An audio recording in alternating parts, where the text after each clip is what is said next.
Would you prefer to have 20 200-foot tall towers installed up your favorite canyon, or that the road is expanded so much it cuts into the mountainside? Yeah, neither of those options sound very good to me, but that's what's available for Little Cottonwood Canyon today. The Utah Department of Transportation is in the process of selecting an option to improve mobility and transportation up Little Cottonwood Canyon.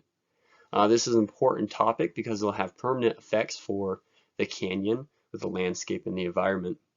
It will also cost taxpayers nearly $600 million in initial costs.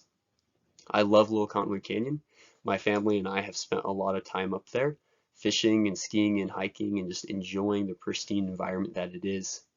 But my purpose today is to demonstrate why increased public transit, tolling, and reservation system at the ski resorts is the best option.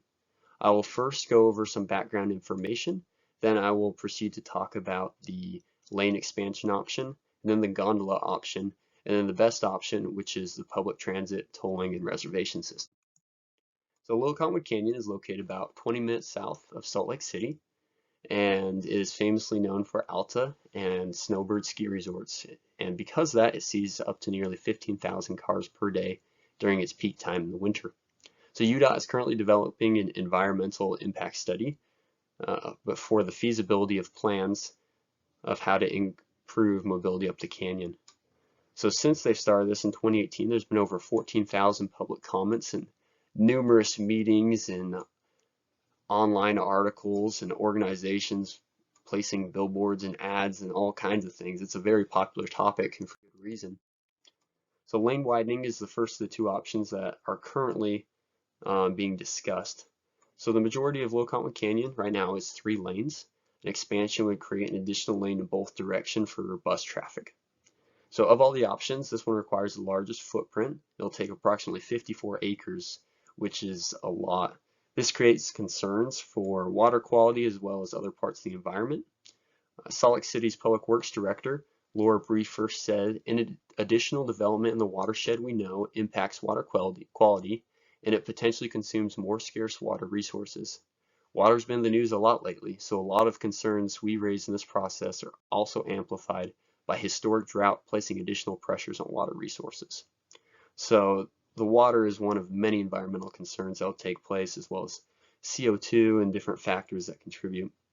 So here's an infographic put out by UDOT that shows the route that it takes up the canyon. Approximately the time taken would be 36 minutes to travel, and it would cost about $510 million to build initially. So the other option that I want to talk about is the gondola option. A gondola is basically a tram that's carried on cables like a ski lift. It will consist of about 20 towers, the highest reaching 236 feet. And it will carry people from the base of the canyon all the way to the top, which is approximately 8 miles. Of all the options presented, the gondola would have the highest CO2 output when you consider the electricity required to power it. And this is also the longest time to get from the base of the canyon to the ski resorts at 54 minutes. So here's a similar infographic put out by UDOT demonstrating the times, 55 to 59 minutes depending on where you start, and the cost, which is projected at $392 million at this time. So with these two options, both of them will cost between $500 and $600 million that we currently estimate. The recent state prison cost $550 million, or is supposed to, and ended up costing over $1 billion.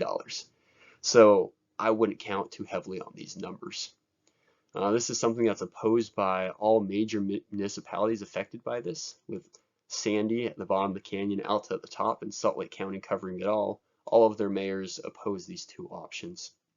There's major environmental implications for air quality, water quality, and just the destruction of the land up there that's been pristine and untouched for so long. So the best option is a variety of options. And I think so far UDOT has really rushed into solving a minor problem by just throwing a lot of money at it. They haven't tried simpler solutions. I think the best option is to encourage ski resorts to implement reservations, parking fees, and other measures to reduce traffic to the resorts. And that's what's causing this is the people traveling to the resorts in early mornings in the wintertime. It's not a problem in the summer at all. I think we can develop better infrastructure at the bottom of the canyon to accommodate more frequent bus routes. And we can also charge toll fees based upon traffic to encourage drivers to drive during non-peak times. So in conclusion, the development of infrastructure up Little Cottonwood Canyon has been highly debated and subject to a lot of marketing and money by different organizations. The gondola and expanded road will have permanent implications and a high cost.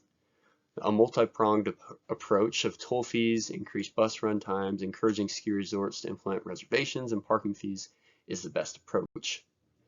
You should go to littlecottonwoodeis.utah.gov to submit a comment about how your money should be spent and this public land preserved. Thank you.